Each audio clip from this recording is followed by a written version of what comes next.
नमस्कार दोस्तों, बहुत स्वागत है उज्जैन सीरीज के इस वीडियो में।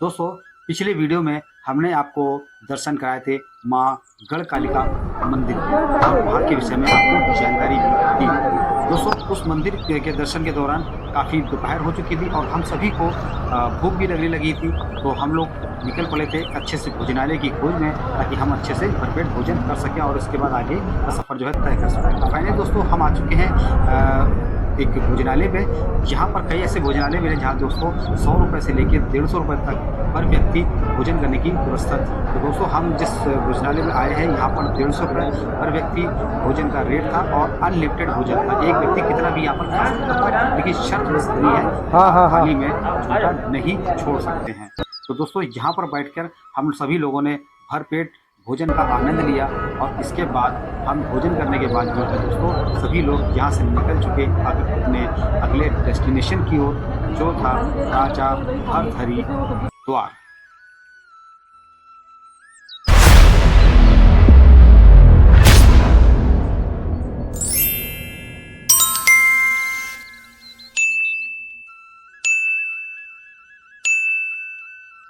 तो फाइनली दोस्तों, हम आ चुके हैं उज्जैन के राजा भर्तहरि गुफा के द्वार पर। दोस्तों, इस गुफा की अपनी एक कहानी, अपना एक इतिहास है। चलिए उसको भी जान लेते हैं।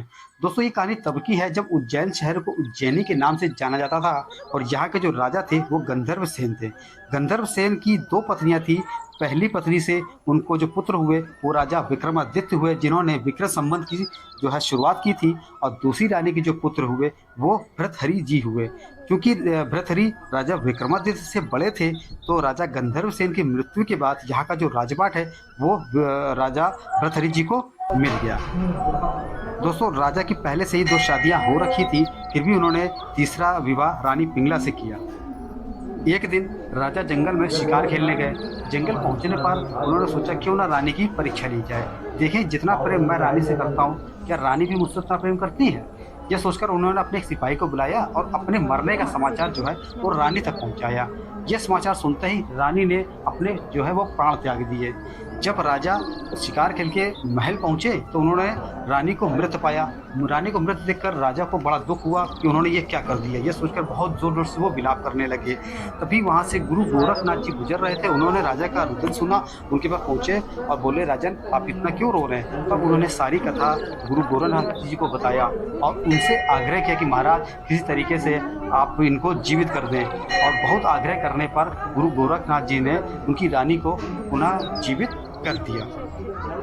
इस घटना के बाद राजा रानी से और भी ज़्यादा प्रेम करने लगे और उन पर अंधविश्वास भी करने लगे।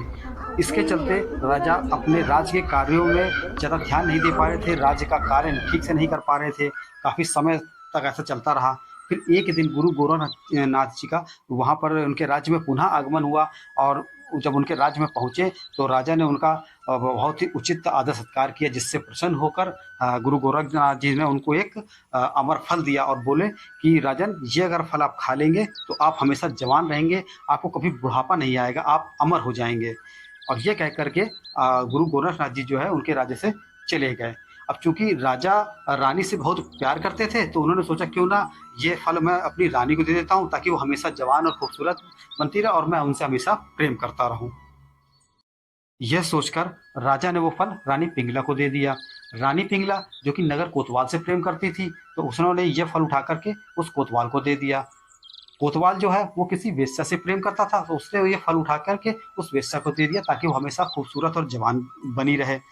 जब ये फल उस वेश्या के पास पहुंचा, उसने सोचा कि मैं तो पहले से ही नरक का जीवन जी रही हूँ और मैं इस फल का क्या करूंगी, तो क्यों ना मैं इस फल को राजा को दे देती हूँ। यह सोचकर कि वो राज दरबार पहुंची और राजा को ये फल जो है वो भेंट करने लगी। जब राजा ने ये फल उसके हाथ में देखा, बड़ा आश्चर्य हुआ और उन्होंने पूछा कि ये फल तुम्हारे पास कहाँ से आया? तो उस वेश्या ने बोला कि महाराज, मुझे ये फल जो है नगर के कोतवाल जी ने दिया है। महाराज ने नगर के कोतवाल को बुलाया और उनसे पूछा कि तुम्हारे पास ये फल कहाँ से आया? तब उन्होंने बताया कि महाराज, ये फल तो मुझे रानी जी ने दिया है। इस प्रकार महाराज को रानी के धोखे का पता चला और उनके मन में जो है वैराग उत्पन्न हो गया।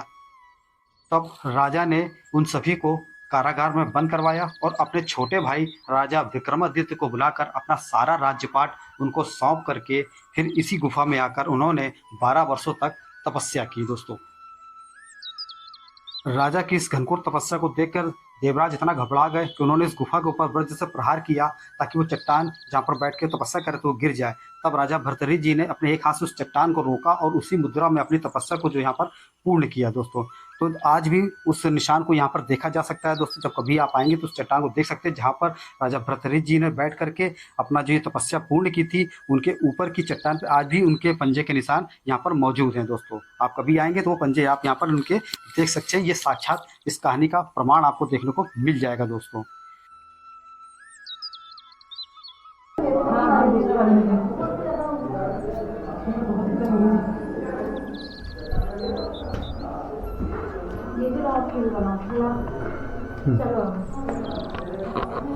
इधर से तो ये लिखा है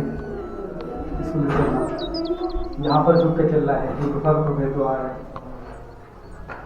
बाहर का अच्छा इधर से यही से क्या करके बताना हमें वापस आ जाओगे तो काम आते हैं। और यहाँ से लोग आ गए बाहर। और कैसा लगा? बहुत सफोकेशन है, नीचे यहाँ पर इतनी गर्मी लग रही है, बिल्कुल हवा नहीं है और काफ़ी सीले जैसा का माहौल बना हुआ है दोस्तों। काफ़ी घबराहट हो रही थी नीचे जाने के बाद, लेकिन बहुत अच्छा है। लेकिन बहुत अच्छा है और आएंगे तो काफ़ी एंजॉय करेंगे, काफ़ी मज़ा आएगा आपको भी। आप भी वीडियो में देख सकते हैं कि कितना प्यारा नज़ारा है, कितना प्यारा नज़ारा हो रहा है। ये पूरी गुफा का हमने बिल्कुल लाइव आपको टेलीकास्ट दिखाया है। वीडियो अच्छा लगे वीडियो को लाइक जरूर कीजिएगा और चैनल पर नया है चैनल को सब्सक्राइब करके बेल के ऑल वाले ऑप्शन में दबा लें, जिससे हमारे इस तरह के नॉलेज वीडियो की नोटिफिकेशन सबसे पहले पहुँच सकेगी आप तक। तो दोस्तों अब हम लोग बढ़ रहे हैं यहाँ की गुफा नंबर 2 की तरफ, जो कि है योगी गोपीचंद महाराज जी की गुफा, जिसमें हम प्रवेश कर रहे हैं और यहाँ का भी नज़ारा आपको हम दिखाते हैं। आप भी बने रहिएगा वीडियो में और बिल्कुल भी वीडियो को स्किप मत कीजिएगा। इस गुफा के अंदर का भी आपको हम सारा नज़ारा बिल्कुल लाइव दिखाने वाले हैं।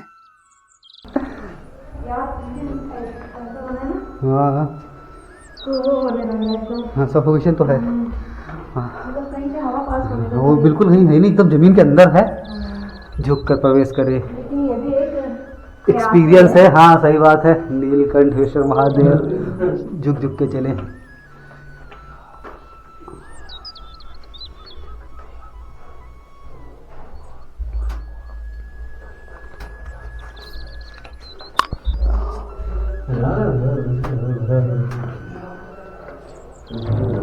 सेंटर में ही थे वापस।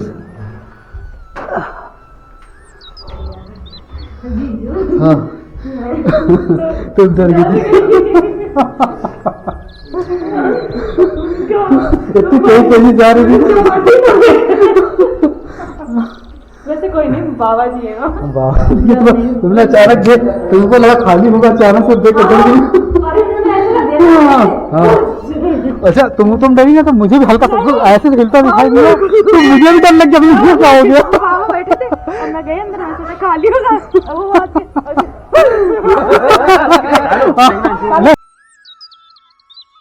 तो दोस्तों इस वीडियो में मेरे द्वारा दी गई जानकारी आपको कैसी लगी, क्या कुछ कमी रह गई है, कृपया कमेंट बॉक्स में कमेंट करके ज़रूर बताएं। वीडियो अच्छा लगा हो तो वीडियो को लाइक भी करें और साथ ही इसको शेयर भी करें। दोस्तों अभी तक आपने हमारे चैनल को सब्सक्राइब नहीं किया है तो चैनल को भी सब जाके सबसे पहले सब्सक्राइब करके बेल के ऑल वाले ऑप्शन को दबा दें, जिससे हमारे इस तरह की मज़ेदार वीडियो की नोटिफिकेशन सबसे पहले मिल सकेगी आप तक। तो दोस्तों हमें दीजिए इजाज़त, मिलते हैं इसी सीरीज़ के अगली वीडियो में। तब तक के लिए खुश रहिए, स्वस्थ रहिए, अपने प्यार हमारे चैनल पर यूं ही बनाए रहिए। जय हिंद, जय भारत, नमस्कार।